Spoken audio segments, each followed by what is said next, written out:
भगवते वासुदेवाय। ॐ नमो भगवते वासुदेवाय। ॐ नमो भगवते वासुदेवाय. Reading from Srimad Bhagavatam, Canto 3, Chapter 17, text number 5. Vavau Vayuhu Sudusparshaha. Vavau Vayuhu Sudusparshaha. Vavau Vayuhu Sudusparshaha. Phut Karan Irayan Moho. Phutkaranirayan moho. Phutkaranirayan moho. Unmolayan nagapatin. Unmolayan nagapatin. Unmolayan nagapatin. Vatyaniko rajo dhvajaha. Vatyaniko rajodhvajaha. Vatyaniko rajodhvajaha. Bhavau vayuhu sudarsparshaha. Phutkaranirayan moho. Unmolayan nagapatin. Vatyaniko rajodhvajaha. Vavau vayuhu sudusparshaha. Phutkaranirayan moho. Unmolayan nagapatin. Vatyaniko radajvajaha.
Vavau, blue.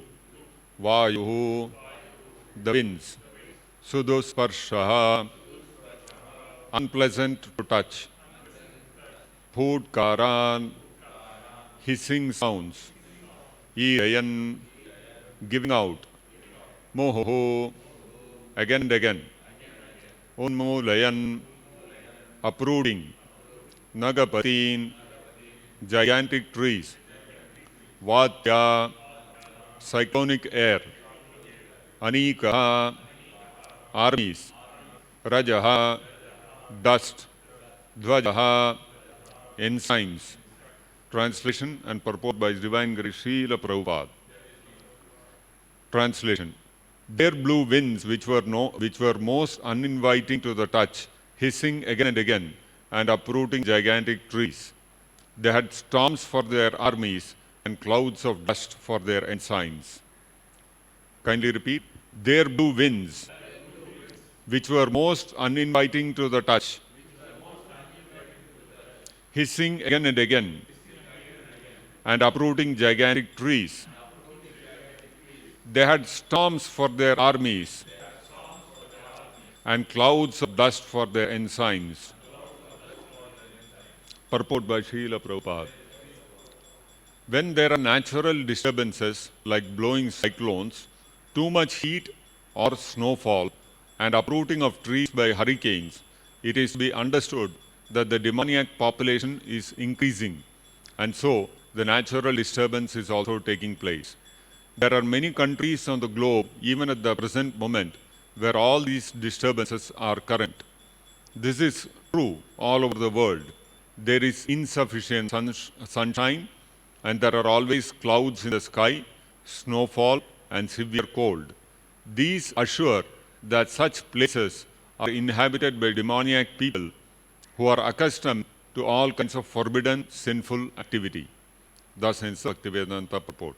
Om Ajnanatimirandhasya Jnananjanashalakaya Chaturunmilitam Yena Tasmai Shri Gurave Namaha Nama Om Vishnupadaya Krishna Preshtaya Bhutale Srimate Bhakti Vedanta Swaminiti Namine Namaste Saraswate Deve Gauravani Pracharine Nirvishesha Shunyavadi Paschatya Deshatarine Jai Shri Krishna Chaitanya Prabhu Nityananda Shri Advaita Gadadhara Shri Vasadi Gaura Bhakta Vrinda Hare Krishna Krishna Krishna Hare Hare Hare Rama Rama Rama Hare Hare Mukam karoti vachalam pangum langhayate girim yat kripatamaham vande Shri Gurum Dinataram.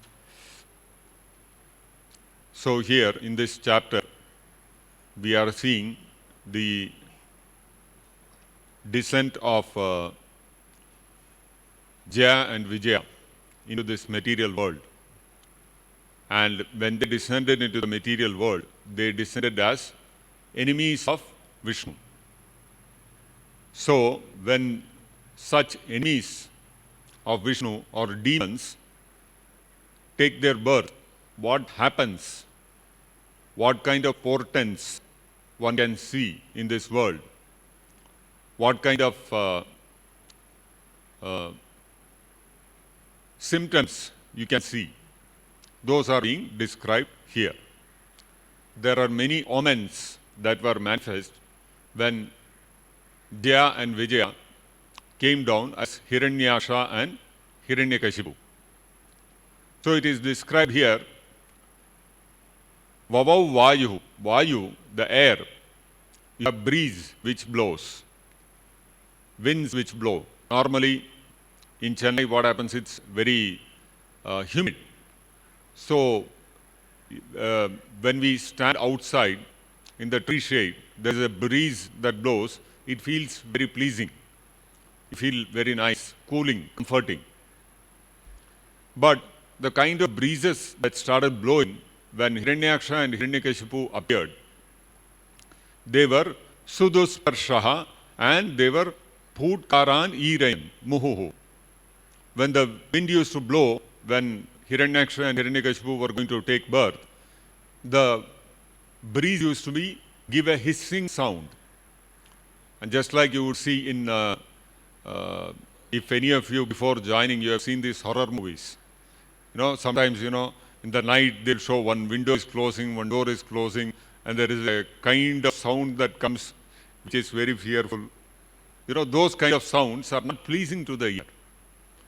And Sudusparshaha, to the touch also, the breeze was not pleasing. So, especially when you are in Chennai, you don't have experience of breeze which is unpleasant, isn't it? Anytime breeze blows, it's welcome. But I have also been, I was born and grew up in South India. So when I went to Vrindavan, went in 2005. So, and unfortunately I went in February. January, February is the coldest season in Vrindavan. So I had no idea how winter is in the North India. Never went out of South India. Andhra, Karnataka, Tamil Nadu, Kerala. These were the areas which I used to roam until I joined the temple and then went to Vrindavan. So I had no idea how winters are in the North India. Maximum winter I got exposed to was in Bangalore. Maximum it would go down to 20 degrees, 22 degrees. And in Vrindavan, how winters are. The maximum daytime temperature at 1 o'clock or 2 o'clock in the afternoon will be around 5 degrees or 6 degrees. That's the kind of winter. So I had no idea. So, we got into a car from the airport and drove down to Vrindavan, and our Vrindavan Chandrodaya Mandir site that is there. At that time, of course, it's not like this currently. It was just plain land. There was absolutely nothing. The Taurus which you see now, it was still coming up. So went and landed there, got out of the car. As soon as I got out of the car, I immediately got back inside. There was a very cold, as it is, the temperature was cold. On top of that, a cold breeze was blowing. Moment it touched my skins, that's all. I couldn't get out of the car. I immediately jumped back inside the car.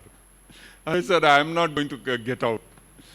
Then, with me, other Vyopad Prabhu and other devotees were there. They said, Hare, if you don't get out, look very bad. I see all the employees there standing there.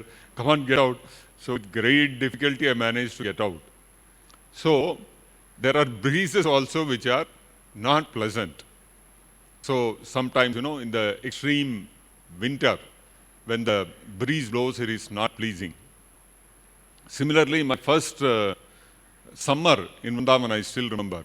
Summer also I never experienced, in Bangalore, temperatures those days, maximum 28, 29, 30 was unheard of in Bangalore, those days. Nowadays, of course, it goes to 35, 36 and all that.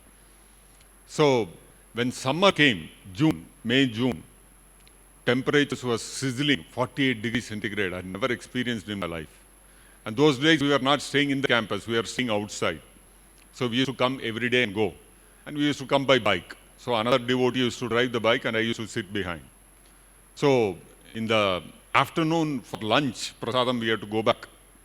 So, we used to stay in that Keshav Kunj, which was opposite the Krishna Balram temple.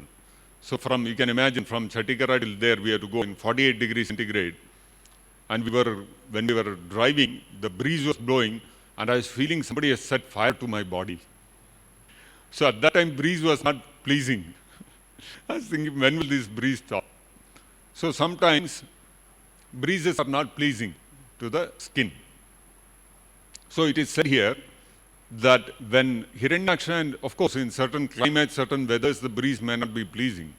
But when Kartik Maas comes, when Chaitra Maas comes, that time the breeze is very pleasing. So, but then when Hiranyaksha and Hiranyakashipu were taking birth, the entire climate itself became so bad that the breeze became distressful, became uninviting to the touch. And the sound that they were giving was also not pleasing to the ears. And what was happening? Vatyaniko. Vatya means there was these cyclones and hurricanes had become very common. So, which is what we are experiencing now. Every other day there is a cyclone. Just recently, Chennai has gone through one cyclone, still not got over still the cyclone hangover is still going on. It's still continuously raining. And a few years back, we had the big tsunami.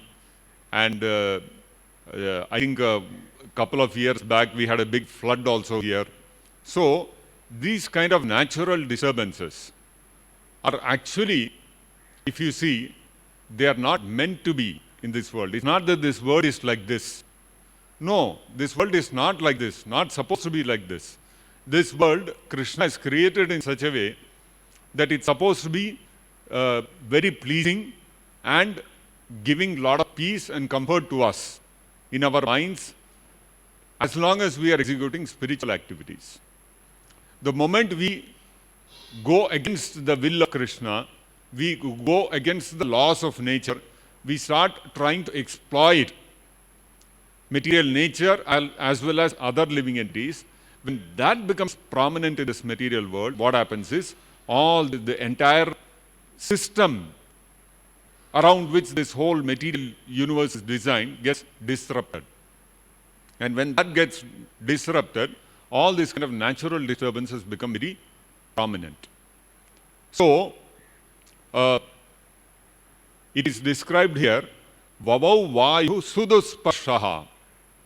When the breeze was blowing, it was very uninviting to the touch. That's how it is described when Hiranyaksha and Hiranyakashipu were going to take birth because they were great demons. They were enemies of Vishnu. Now, on the other hand, in the 10th canto of the Srimad Bhagavatam, there is a description of what was the prevailing situation when Krishna was going to appear. So the same words, Vavau Vayu, is used even when Krishna appeared. But when Krishna appeared, I'll just read that verse. When Krishna appeared, the Srimad Bhagavatam, it says, Vavau Vayu Sukhasparsha. You see, when Hiranyaksha and Hiranyakashipu came, Vavau Vayu Sudusparsha. And when Krishna was going to appear, Vavau Vayu Sukhasparsha. And then Punyagandhavaha Shuchihi Agnayascha Dvijatina Shandastatra Samindhata. So, what it means is, I'll read the translation. A pure breeze began to blow, pleasing the sense of touch and bearing the aroma of flowers. Can you imagine that?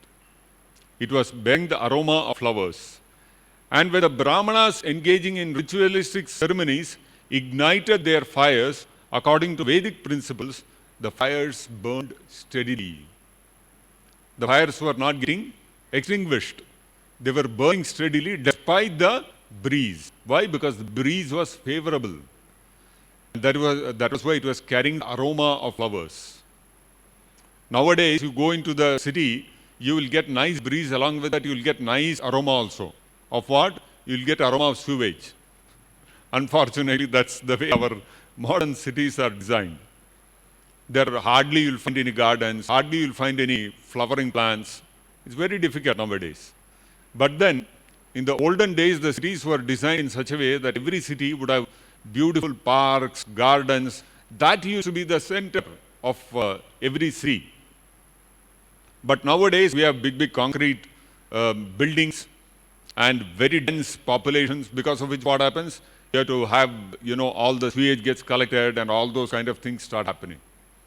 So, even though big cities were there in the yesteryears, in the Vedic times, still the whole city would be very beautiful and very pleasing to walk around. The breeze, the plants, the fruits, the trees, everything would be very pleasing. Actually, human society is supposed to live in this manner, in harmony with material nature. And in the Vedic times, the whole civilization was, the consciousness of the civilization was how to utilize this human form of life to advance in spiritual life. So whereas in the current day world, the whole consciousness of the civilization is how to exploit material nature and maximize my sense gratification. So material nature, if we live according to the laws of material nature, there is ample opportunity for sense gratification, but not for unlimited, unrestricted sense enjoyment. In a limited, restricted way, in the manner it is mentioned in the Vedas, sense enjoyment is there, not that it is not there. But then, as it is said, the earth produces enough to satisfy the needs of a man, but not the greed of a man. Now the whole civilization, human civilization, has become so greedy for sense gratification that all the laws of material nature are discarded. And we try to exploit material nature. Because of what happens, material nature also starts reacting. So, as Prabhupada is mentioning, the demoniac people who are accustomed to all kinds of forbidden, sinful activities, they will create such a situation that the material world becomes an unbearable place to live in. So we have to understand that we are accountable for our actions. Whatever I do, there will be some reaction involved. If the civilization is engaged in sinful activities, then material nature will give suitable reaction. We will not be able to enjoy. We will not be able to enjoy very happily. Just like if there is a criminal and if he thinks, I will engage in all sorts of antisocial activities and I will steal, I will rob people, and with that money I will enjoy. It is not possible. Why? because the police department will start running after him. And they will not allow him to live peacefully. They will go behind him until he is behind the bars. So in a similar way, if the whole civilization is trying to go against the orders, against the order of material nature which has been given by Krishna or Vishnu, then what will happen? Then we will not be allowed to live peacefully. We will have to, there will be various reactions that will come. We may increase our comforts, our conveniences. We may invent many material scientific inventions we may create to give us more comforts, to give us more sense gratification. But what will happen? Material nature will make the situation worse and worse. Even though our conveniences, material conveniences increase, what will happen? Material nature will also keep increasing the pressure on us, by which we will not be able to happily enjoy those conveniences. Some pandemic will come, some cyclone will come, some flood will come, some tsunami will come.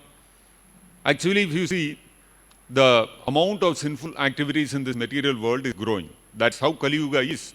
In Kali Yuga, the sinful activities of the people keep on increasing. That's how you see the whole material world. Actually, this year especially, if you see, this whole world has been in total turmoil. It began with the pandemic. Then in the United States, there was an election. There also turmoil. And you see in Chennai, there is cyclone, turmoil. And now in Yeluru, Andhra Pradesh, some unknown disease. Some 300 people are in the hospital. 2-3 people have died. Again, turmoil. Everywhere it is, there is no political stability. There is no environmental stability. People's jobs, there is no stability. If you go everywhere, people are saying tens of lakhs of people have lost their jobs due to the pandemic. So there is no stability anywhere. Whereas you see how the Bhagavatam is describing when Krishna was going to appear, even the sacrificial fire, even though breeze is blowing, was very steady. So to that extent, steadiness is there when the whole civilization is directed towards Krishna consciousness. So we have to understand that whether at the civilizational level, whether the global level, or at the national level, or at the individual level, even an individual, if he engages in sinful activities, he cannot expect to remain happy with the results of those sinful actions. So this is the real fact which people become blind to. People are blind to. They are not able to appreciate, they are not able to see this. That if I commit sinful activities, I will have to suffer. And if as a civilization we engage in sinful activities thinking that we will make all the arrangements for sinful activities and we will manage the show, no. Whether at the individual level or at the civilizational level, it is incumbent upon us to live our life free of sinful activities. Otherwise, we are bound to be in a situation where we will not be peaceful. So, what we have to understand is that the human life is meant for a higher purpose. And that higher purpose is achievable only in the human form of life. And if we live our life according to that goal, then what happens is the whole material world, the material nature will align itself to our activities. It will only enhance our efforts to progress in that direction. It will not oppose us. When we engage in sinful activities, then material nature will oppose. It will oppose very vehemently. Whereas if we engage in achieving the ultimate goal of life as described in the Vedas, then what happens? Material nature will become very favorable and it will help us to progress in that direction. It will not oppose us. So what is that ultimate goal of life? Unfortunately, today in the modern day world, people don't know what is the ultimate goal of life. Ultimate goal of life in today's world is money, money, money, sweeter than honey. Unfortunately, that's, or eat, drink and be merry. You can eat and drink, but you cannot be merry. This everybody knows. If you drink also, next day morning when you get up, you will have such a headache. Where is merry? All gone. And when you are fully drunk, you don't know what you are talking, what you are doing, nothing you will remember. Where is merry? So, you may say eat, drink and merry, but actually you cannot be merry. So, what is the ultimate goal of life? Actually, when Chaitanya Mahaprabhu met Ramananda Raya on the banks of the Godavari, so, Sri Krishna Balarama ki jai. So, when Chaitanya Mahaprabhu met Sri Ramananda Raya on the banks of the Godavari, Ramananda Raya was the governor of Vidyanagara. Vidyanagara at that time is today's, I think, this one, Visakhapatnam. Am I right? So there he happened to, Chaitanya Mahaprabhu happened to meet Ramananda Raya. So Ramananda Raya, because he was the governor, naturally, governor will not come, alone to the Godavari, because those days people used to go to the river to take bath and all that. So Ramananda Raya came there. And naturally, he was being carried in a palanquin, and there were a lot of Brahmanas and Vedic mantras, and there were all his assistants and all those kind of people who had come along with him. And so then, there he saw Chaitanya Mahaprabhu had also come there, and both of them met there. And then Chaitanya Mahaprabhu did not want to discuss too much with him, because there were too many people surrounding him, and he had come in a very official manner. So Chaitanya Mahaprabhu invited Ramananda Raya, you come to, I am staying in one Brahmana's house here, so you come and meet me in the evening. So Ramananda Raya in the evening came and met Chaitanya Mahaprabhu all alone. Just one assistant he brought with him, and he came all alone and met Chaitanya Mahaprabhu. So actually, who was this Ramananda Raya? Ramananda Raya is an incarnation of Vishakhadevi, one of the closest gopis of Krishna. So Lalita and Vishakha are the after Radharani, Lalita and Vishakha are the next gopis. So Vishakha Gopi had incarnated as Ramananda Raya. So Chaitanya Mahaprabhu asked Ramananda Raya, what is the ultimate goal of life? It's a very important question, because Chaitanya Mahaprabhu knows in the earlier Vedic civilization, everybody knew goal of life means we have to attain mukti, we have to go back to Godhead. That used to be a common knowledge. But in Kali Yuga, nobody knows what is the ultimate goal of life. So Chaitanya Mahaprabhu asked Ramananda Raya, can you please tell me what is the goal of life? It is not that Chaitanya Mahaprabhu knows, but he wanted an answer from Ramananda Raya for the benefit of the general mass of people. So Ramananda Raya replied that Varnashrama Charavata Purushena Parapuman Vishnu Aradhyate Nanya Tattosha Karanam. He said, following the Varnashrama system is the way to satisfy Lord Vishnu, and satisfying Lord Vishnu is the highest goal of life. So, if we follow Varnashrama Dharma, then we are actually, we will be achieving the highest goal of life. So, Chaitanya Mahaprabhu immediately said, Eho Bahya, Aage Kaho. He said, this is external, I reject this. Why? Because Varnashrama Dharma, when you are following, all the duties of the Varnashrama Dharma are to engage one in material activities. The duties of a Brahmana, of a Kshatriya, of a Vaishya, of a Shudra, of a Brahmachari, Grihastha, Vanaprastha, Sannyasi, these are all material. So this is not the highest thing. Aage kaho, tell something better. So immediately Ramananda Raya replied that to give up all these duties, to renounce all these duties is the highest goal of life. So immediately Ramananda Raya quoted the famous verse from the 66th verse of the 18th chapter of Bhagavad Gita. Sarva dharman paritejya mamekam sharanam vaja. Aham tvam sarva papebhyo mokshayishyami ma shuchaha. Krishna advised Arjuna, give up all other kinds of dharma. That means this Varnashrama dharma and all these things, you give it up and surrender unto me. So this is the ultimate instruction of the Bhagavad Gita. Krishna says, Shrunume param vachaha. So Ramananda Raya said, this is the ultimate goal of life. So what did Chaitanya Mahaprabhu reply? Chaitanya Mahaprabhu said, Yeho Bahya. This is external, rejected. Aage kaho, tell something better. So Ramananda Raya then replied with another verse from the Bhagavad Gita. Brahmabhuta prasannatma na shochate na kankshati. Sama sarveshu bhuteshu mad bhaktim labate param. So why did Chaitanya Mahaprabhu reject? Because simply renouncing the material duties is not going to help one. It is not going to really, there is no positive engagement. You are just renouncing. Simply by renouncing, what is the use? There has to be some positive engagement.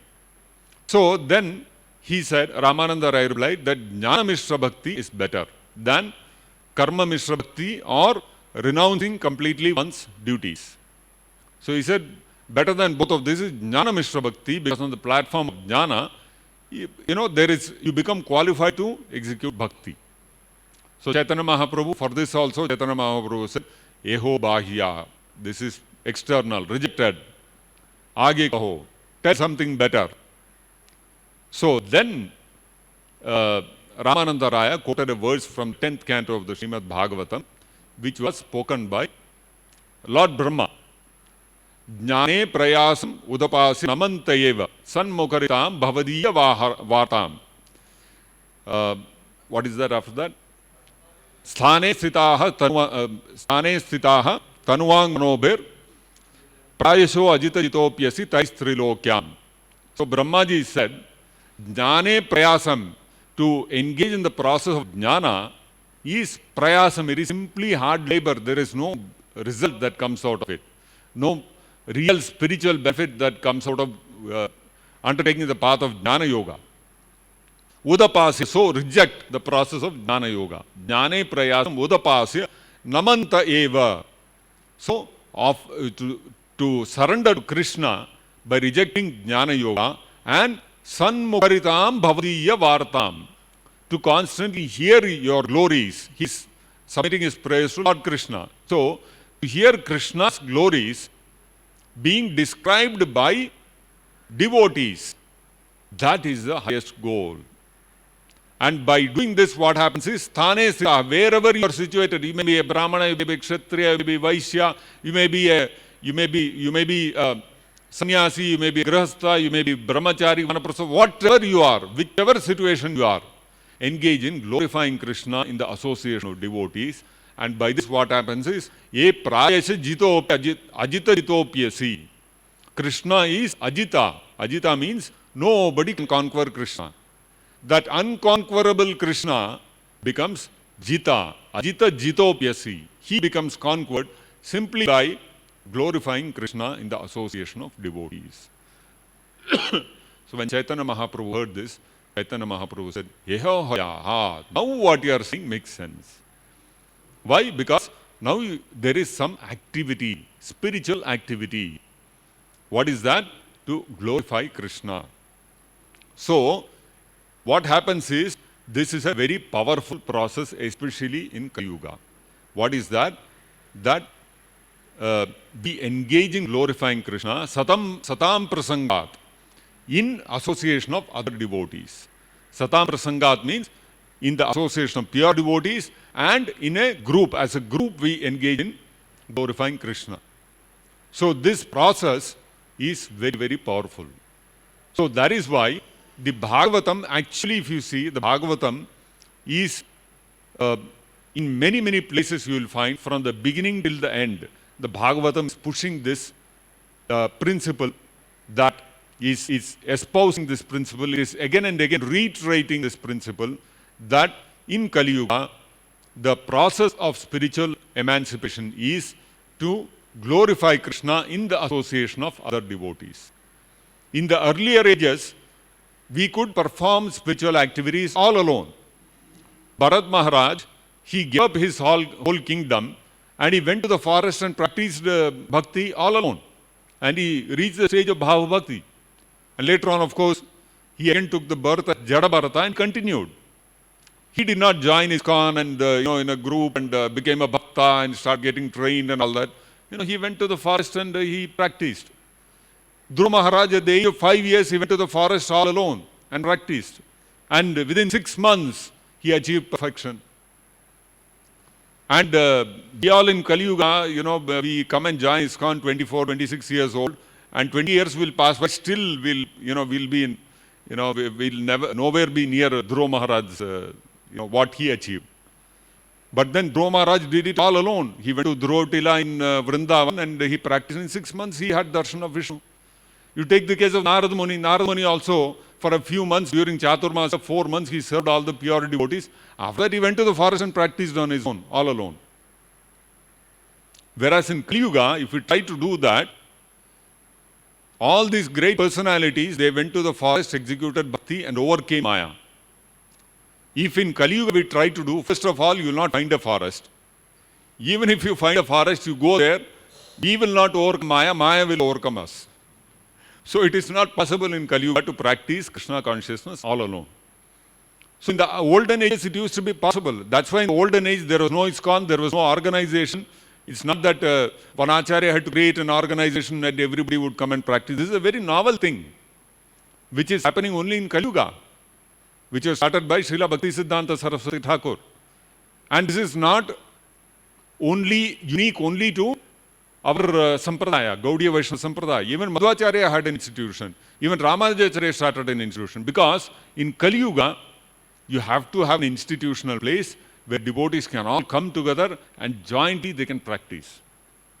And that is how Prabhupada made a whole program where we all get together. In the morning we get up, all of us come together in the temple hall, assemble together, and then we sing Samsara Daman Leela.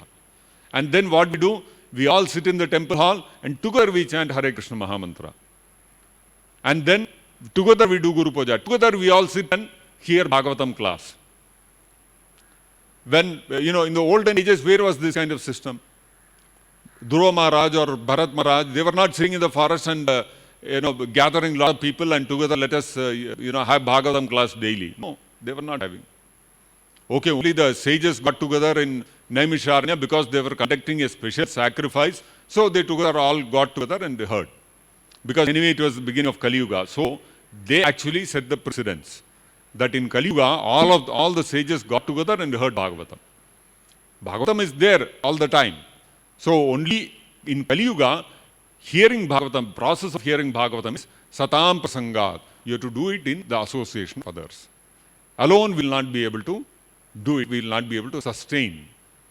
And that is why Prabhupada has created a whole sadhana program where we all come together and together we hear Bhagavatam, together we chant Hare Krishna mantra, together we do Sankirtana.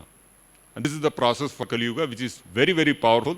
And simply by engaging in this process, what happens is we gain strength from each other and we'll be able to very quickly make progress in spiritual life. Otherwise, in Kali Yuga especially, it's very, very difficult to progress in spiritual life. To be able to protect ourselves from the forces of Maya is very, very tough. It's not at all easy. Maya is very powerful and we are very weak. In the earlier ages, what used to happen, Maya used to be less powerful and people used to be much stronger spiritually.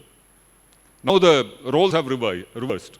So therefore, we have to, together we have to face the force of Maya. So we stay in the same ashram, we come and practice spiritual life together. So what happens is in the temple is a very protected environment where the force of Maya is practically not there.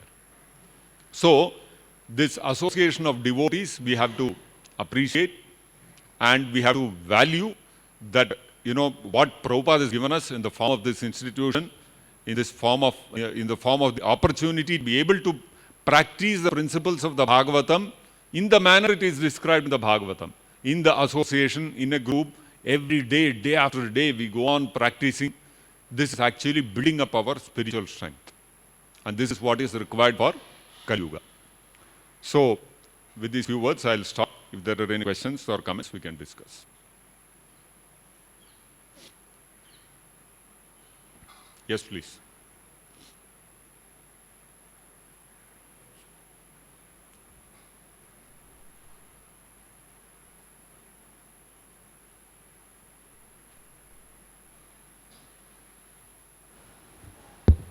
Yes. Hare Krishna, Prabhu. Hare Krishna. Generally, when the people live peacefully, they can able to think of spirituality. Yeah. But in one sense, material nature go on giving troubles. of course, in one sense, to correct the people, Yeah. to divert them from the sense gratificated to the spirituality. But there is another chance also that people may go away from spirituality also. So, how to understand this? Okay, so when there is distrust, the people may not, the people may become averse to spiritual life more and more, isn't it? So actually, when distress comes in a person's life, some people will see where distress comes, they become very spiritually inclined. Others, when they become distressed, they'll become averse. Both kinds of people you will see. Those who are punyatmas, when distress comes in their life, they'll become spiritually inclined. And those who are more sinful, activities, those who have done, when distresses come in their life, oh, where is God? I don't believe in God. How can all these problems come in my life? That becomes their attitude. So they'll become averse. And this is what happens. So, if a person is punyatma, naturally he will turn towards spirituality. Just like there was some survey in the US that normally when the whole economy was going very well, everything was going nicely, before 2008 and all that, everything was running very well. The whole world economy was booming, and the US especially was doing very well. So in the churches, if you see on Sunday is when Christians all go to church. So Sunday mass, hardly one or two people used to be there. And that too, the people who would come will be old people. So then after 2008 or something, there was a big recession, and Lehman Brothers collapsed, and so many things happened. So at that time, what happened? Suddenly, in the churches started getting filled with people, and all young people started coming. So the fathers in the churches became very happy. Good, economic depression has happened. So more people have started coming to our churches. So this is an actual reality, this is an actual fact. Why? Because when distress is there, many people who are punyatmas, they all turn towards spirituality. They realize that, we are not in control of this world. We think we are in control. When everything goes well, we think, yes, I'm in full control. Just like car, when you're driving, you've got a illusory feeling that, yes, I'm fully in control. But when accident happens, then you realize it's not in my control. So it's not in your control. So, that's the reality. So material world, it's time and again we have seen, whenever there is war, whenever there is economic depression, all these kind of things, the number of people going to temples, the number of people going to churches, the number of people going to mosques, this goes up tremendously. So that shows when there is distress, people do turn towards God. Okay? Thank you. Any other question? We'll stop here. Gantaraj Srimad Bhagavatam ki, Shri Krishna Balaram ki, Shri Gaur Nitai ki, Jagat Guru Srila Prabhupada ki, Nitai Gaur Premanandi.